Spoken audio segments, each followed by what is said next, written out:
বিসমিল্লাহির রহমানির রহিম। আসসালামু আলাইকুম সুধী দর্শক শ্রোতা মণ্ডলী। আজ 10ই মে 2025। আপনাদেরকে স্বাগত জানাচ্ছি চেঞ্জ টিভির এই এপিসোডে।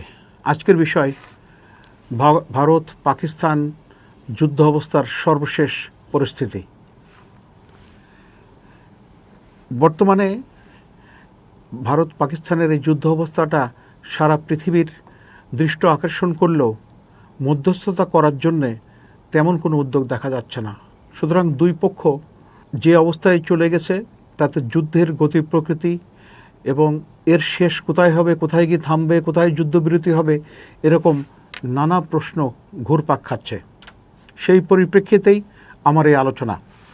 এই আলোচনার শুরুতেই আমি ভারত পাকিস্তান এর সাংঘর্ষিক অবস্থার পটভূমিটা সংক্ষেপে একটু বর্ণনা করছি। 1947 সালে ভারত এবং পাকিস্তান উপমহাদেশ ভাগ হওয়ার পরে ব্রিটিশ শাসন থেকে তখন থেকেই এই কাশ্মীর নিয়েই যত দ্বন্দ্ব। কাশ্মীরের কিছু অংশ ভারতে, কিছু অংশ পাকিস্তানে এবং কিছু অংশ চীনের অধীনে। তো ভারত পাকিস্তানের যতগুলো সংঘর্ষ হয়েছে তার ভিতরে এই সবই কাশ্মীর কেন্দ্রিক, কাশ্মীর থেকে উদ্ভূত। মুসলিম প্রধান কাশ্মীর, কিন্তু সেখানে রাজা ছিল হিন্দু সম্প্রদায়ের। তার ফলে ব্রিটিশদের যে ম্যান্ডেট ছিল যে মুসলিম প্রধান অংশগুলো পাকিস্তানের অংশ হবে আর হিন্দু প্রধান অংশগুলো ভারতের অংশ হবে, কিন্তু সেটা হয়নি।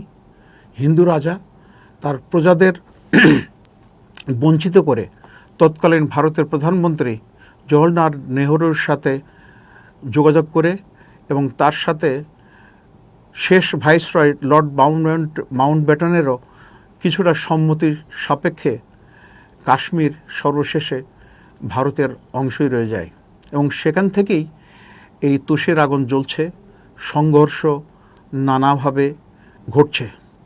1947-48 সালে পাকিস্তানের মিলিশিয়ারা কাশ্মীর দখল করে, তবে পুরাটা দখল করতে পারেনি। 1949 সালের জানুয়ারি মাসে যে সিজ ফায়ার হয় সেইটাই এখনও পর্যন্ত কাশ্মীর মানে ভারত এবং পাকিস্তানের কাশ্মীর সংলগ্ন এলাকায় যে সীমান্ত, সেটাই সীমান্ত। আগে বলে তো সিজফায়ার লাইন, তারপরে 1972 সালে সিমলা চুক্তির মাধ্যমে এটা লাইন অফ কন্ট্রোল হিসাবে বিবেচিত হচ্ছে। সর্বশেষ যে পরিস্থিতিটার উৎপত্তি সেটা পাহালগামে, যেটা কাশ্মীরের একটা পর্যটন কেন্দ্রের এলাকার মধ্যে, এবং এখানে বেশ কিছু হতাহত হয়। বলা হচ্ছে 26 জন নিহত হয়েছে, তার ভিতরে 15 জনই মুসলিম সম্প্রদায়ের। এখন বিপত্তিটা হচ্ছে ভারতের কোনো কোনো পর্যবেক্ষক বা গণমাধ্যমও এটা যে সন্ত্রাসী হামলা ঠিক আছে, কিন্তু সেই সন্ত্রাসী হামলার পিছনে কারা দায়ী সেইটা সুস্পষ্টভাবে সরকার বলছে, ভারতীয় সরকার বলছে যে এটা পাকিস্তানি মদতপুষ্ট সন্ত্রাসীরা করেছে, কিন্তু সেই সত্যটা বিভিন্ন নিরপেক্ষ সূত্র থেকে সেইভাবে সমর্থিত হচ্ছে না। এই প্রথমবারের মতো পাকিস্তান অত্যন্ত জোর দিয়ে বলেছে যে তারা আন্তর্জাতিক তদন্ত চায় এবং তার ভিত্তিতে নির্ধারিত হবে কে এখানে এই ঘটনার জন্য দায়ী, কিন্তু ভারত সেই সম্পর্কে কোনো মুখ খুলছে না। যাই হোক, এর আগে ভারত এবং পাকিস্তান তিনটা সংঘর্ষে জড়িয়েছে। প্রথমে যেটা আগেই বলেছি যে 1947-48 সালে, তারপরে 1965 সালে এবং 1971 সালে। যদিও 1971 সালে পাকিস্তানের পূর্বাংশ অর্থাৎ তৎকালীন পূর্ব পাকিস্তান, আজকের বাংলাদেশের সাথে ভারতের সংঘর্ষ ছিল, কিন্তু পশ্চিমাঞ্চলেও যুদ্ধ হয়েছিল এবং যুদ্ধ মানেই হচ্ছে কাশ্মীর অবশ্যম্ভাবী তার একটা অংশ। এতগুলো যুদ্ধের পরেও কিন্তু ওই যে 1949 সালের জানুয়ারি মাসে যে সিজফায়ার লাইন ছিল সেটার কোনো পরিবর্তন হয়নি। কাশ্মীরের মানে ভারত এবং পাকিস্তানের সীমান্ত প্রায় 3,323 কিলোমিটার, আর তার ভিতরে কাশ্মীরের সীমান্তটা, অর্থাৎ ভারত অধিকৃত কাশ্মীর এবং পাকিস্তান অধিকৃত কাশ্মীরের সীমান্ত রেখাটা প্রায় 740 কিলোমিটার থেকে 776 কিলোমিটার। তো 22শে এপ্রিল পাহালগ্রামের যে সন্ত্রাসী ঘটনা ঘটল, তারপরে বেশ কিছু গ্যাপ দিয়ে, অর্থাৎ 7ই মে ভারত মধ্যরাত্রে পাকিস্তানের বিভিন্ন স্থাপনায় আক্রমণ করে। এটা বলা হচ্ছে যে বিমান থেকে মিসাইল হামলা প্রায় 9টা স্থানে, সেখানে বেশ কিছু বেসামরিক ব্যক্তি নিহত হয়। পরিপ্রেক্ষিতে পাকিস্তান পাল্টা ব্যবস্থা নেয় এবং সেখানে ভারতীয় বেশ কিছু এলাকায় তারা আক্রমণ চালায়।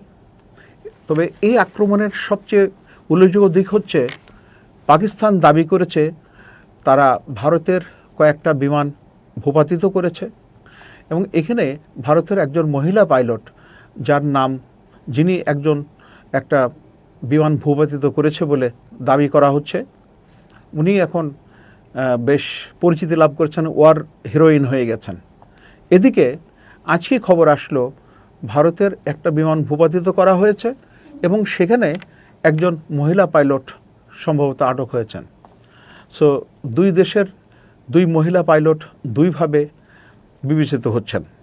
ভারত পাকিস্তান উভয়ই পারমাণবিক শক্তিধর, কাজেই এই সংঘর্ষের মাত্রাটা যদি বেশি বিস্তৃত হয় তাহলে কোন জায়গায় গিয়ে শেষ হবে সেটা বলা মুশকিল। কিন্তু বর্তমান সময়ের সবচেয়ে দুর্বল দিক হচ্ছে, আগে যেমন ভারত পাকিস্তান কয়েকবার যখন এই যুদ্ধ অবস্থায় চলে গেছে তখন আমেরিকা এগিয়ে এসেছিল মধ্যস্থতা করার জন্য এবং তার ফলে যুদ্ধ বিস্তৃত হয়নি, কিন্তু বর্তমানে সেটা অনুপস্থিত। এখানে কতটা গুরুত্বপূর্ণ জিনিস উঠে এসেছে, সেটা হচ্ছে চীন কর্তৃক সরবরাহকৃত J-10 ফাইটার দিয়ে এবং PL মিসাইল দিয়ে ভারতীয় বিমানগুলো ভূপাতিত করা হয়েছে। পাকিস্তানের দাবি ভারতের 5টা রাফায়েল, একটা MiG-29 এবং একটি Su-30 ভূপাতিত করেছে। তবে এগুলো সব কিছু ভারতের তরফ থেকে এগুলো সম্পর্কে স্পষ্ট কোনো কিছু বলা হয়নি। তবে বিভিন্ন গণমাধ্যম যেমন ব্লুমবার্গ এবং ইউরোপের অন্যান্য গণমাধ্যমের মাধ্যমে যেগুলো আসছে তাতে জানা যায় যে কয়েকটা রাফায়েল ভূপাতিত হয়েছে। এখন রাফায়েল 4.5 জেনারেশনের ফাইটার জেট, যেটা ইন্ডিয়ান এয়ারফোর্সের একটা অত্যন্ত গুরুত্বপূর্ণ যুদ্ধাস্ত্র। এর ফলে যারা উৎপাদনকারী, অর্থাৎ ফ্রান্সের রাফায়েল কোম্পানি, তারা এইটা নিয়ে বিস্তারিতভাবে চিন্তা করছে যে কেন, কি হলো, কিভাবে তাদের ফাইটার ডাউন হলো।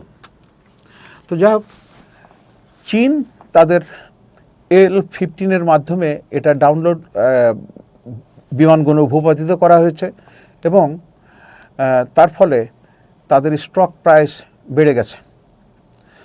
আপনারা জানেন যে চীন এবং পাকিস্তানের যৌথ উৎপাদনে J-17 ব্লক 3 ফাইটার এই যুদ্ধে উল্লেখযোগ্য ভূমিকা রেখেছে বলে প্রকাশিত হচ্ছে এবং সেটার শেয়ার প্রাইস বেড়ে গেছে। তো এই যুদ্ধ কোন জায়গায় থামবে এবং কত বেশি ক্ষয়ক্ষতি হবে সেটা বলা খুবই মুশকিল। কেউই সে সম্পর্কে কোনো আলোকপাত করতে পারছেন না।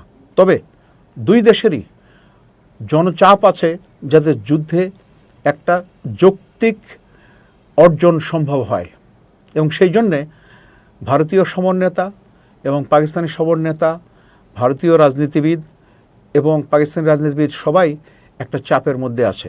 আরেকটা উল্লেখযোগ্য বিষয় হচ্ছে, ভারত পাকিস্তান এর কোনো সাংঘর্ষিক অবস্থা পৌঁছালে দুই দেশের জনবলই তাদের সরকারের পিছনে শক্তভাবে দাঁড়ায়। এবারও তার কোনো ব্যতিক্রম হয়নি। তো এখানে আরেকটা গুরুত্বপূর্ণ ফ্যাক্টর বিভিন্ন সূত্র থেকে জানা যাচ্ছে যে কিছুদিনের মধ্যেই ভারতের বিহার রাজ্যে এবং পশ্চিমবঙ্গে নির্বাচন হবে। আপনাদের একটু পিছনে ফেরত নিয়ে যাচ্ছি। 2019 সালে নির্বাচনের আগে ফেব্রুয়ারি মাসে ভারত একটা এরকম সন্ত্রাসী হামলার অজুহাতে বা সূত্র ধরে পাকিস্তানে আক্রমণ করে এবং তার ফলে ভারতের একটা যুদ্ধবিমান ভূপাতিত হয় এবং তার পাইলট অভিনন্দন আটককৃত হন। পরে তাকে ছেড়ে দেওয়া হয় অবশ্য। সো এই যে ডোমেস্টিক পলিটিক্যাল সিচুয়েশনটাও অনেকটা এই যুদ্ধংদেহী পরিস্থিতিটার পিছনে একটা বড় ভূমিকা রাখছে। আবার পাকিস্তানেও পাকিস্তান সেনাবাহিনী অনেক বেশি জনসমর্থন পেয়েছিল আগে এবং রাজনৈতিকভাবেও কিন্তু বর্তমানে পাকিস্তান সেনাবাহিনী এবং বর্তমান যে সরকার আছে তারা অত বেশি জনসমর্থন উপভোগ করছে না। সো এই অবস্থায় পরিস্থিতি কোন জায়গায় গিয়ে থামবে সেটা বলা খুব মুশকিল। কিছুক্ষণ আগে মার্কিন ভাইস প্রেসিডেন্ট এবং পররাষ্ট্র সচিব উনি দুই পক্ষকেই শান্ত থাকার জন্য বলেছেন। পাকিস্তানকে চীন সর্বতোভাবে সাহায্য করছে বলেই মনে হচ্ছে, বিশেষ করে তাদের অস্ত্রগুলো এখানে পরীক্ষা করা হচ্ছে। এখানে উল্লেখ্য যে 2019 সালের ভারত কর্তৃক পাকিস্তানের কয়েক জায়গায় বোমা নিক্ষেপের পর থেকে পাকিস্তান তাদের যুদ্ধ প্রস্তুতি অনেকটা এগিয়ে নিয়েছে এবং চীন এই কাজে অনেক সহায়তা করেছে। উল্লেখ্য 2020 সালে চীন লাদাখ সীমান্তে ভারতের বেশ কিছু জায়গা দখল করে নেয় এবং প্রায় 2000 বর্গ কিলোমিটার এলাকা তাদের দখলে আছে এবং চীনের সাথে ভারতের যে সীমান্ত প্রায় 3400 কিলোমিটার মতো, এই পুরো সীমানা জুড়েই একটা অস্থির অবস্থা চলছে, যদিও যুদ্ধবিরতি আছে। তো ভারতকে এখন চিন্তা করতে হচ্ছে দুই সীমান্ত কিভাবে বা দুই প্রতিবেশী যারা যুদ্ধংদেহী তাদের সাথে কিভাবে সামলায় উঠবে। সুতরাং ভারতের উপর চাপ আছে, পাকিস্তানের উপরও চাপ আছে। আর চীন তাদের অস্ত্রগুলো পাকিস্তানের মাধ্যমে ব্যবহার করে তাদের কার্যকারিতা পরীক্ষা করেছে এবং PL-15 তার সর্বশেষ উদাহরণ। এই পরিপ্রেক্ষিতে আমরা আশা করতে পারি যে যুদ্ধ পরমাণু ও অস্ত্র ব্যবহারের পর্যায়ে যাবে না। তো আমরা আশা করতে পারি, কিন্তু বাস্তবে কি হবে বলা খুব মুশকিল, কারণ দুই পক্ষই কেউই তাদের অবস্থান থেকে সরে যেতে চাচ্ছে না।